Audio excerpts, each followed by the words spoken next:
It is one of the most common calls the WRG problem solvers get. A contractor, promising to do some work, then never finishing the job. Now, as problem solver Stacey Jacobson explains, there are ways customers can help put that person in jail, but a warning, it's something you have to do ahead of time.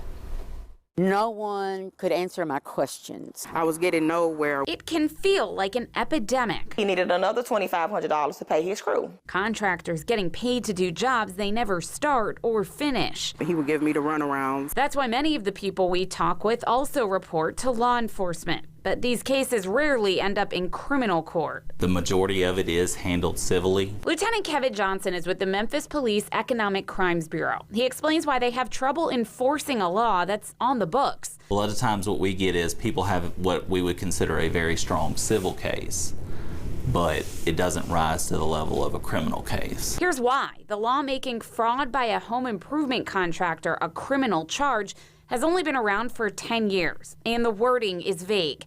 When lawmakers wrote no substantial portion of the contracted work has been performed, they didn't define substantial.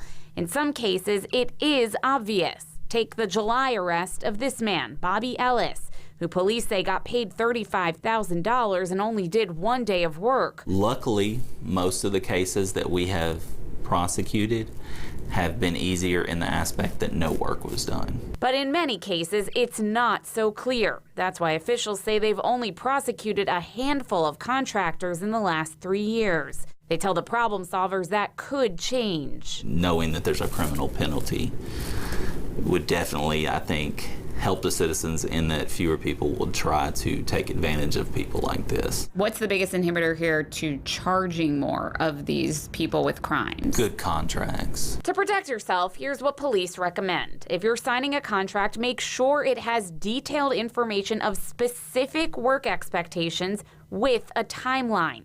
That way they can prove in court how little of the expected work got done.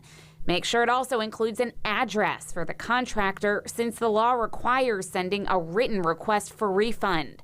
Finally, you need to give the contractor 90 days to respond before calling authorities. If you make these changes, you give law enforcement their best shot at helping you out and putting in the motions for an arrest. If they think they've been a victim of this, they should reach out to the Economic Crimes Bureau. You also have other options, like filing a complaint with your state's Board of Contractors or a lawsuit in court. Memphis police tell me when they are able to charge someone, it does work at stopping this behavior, as evidenced by the fact that they have not had any repeat offenders. Solving problems in Memphis, Stacey Jacobson, WREG, News Channel 3.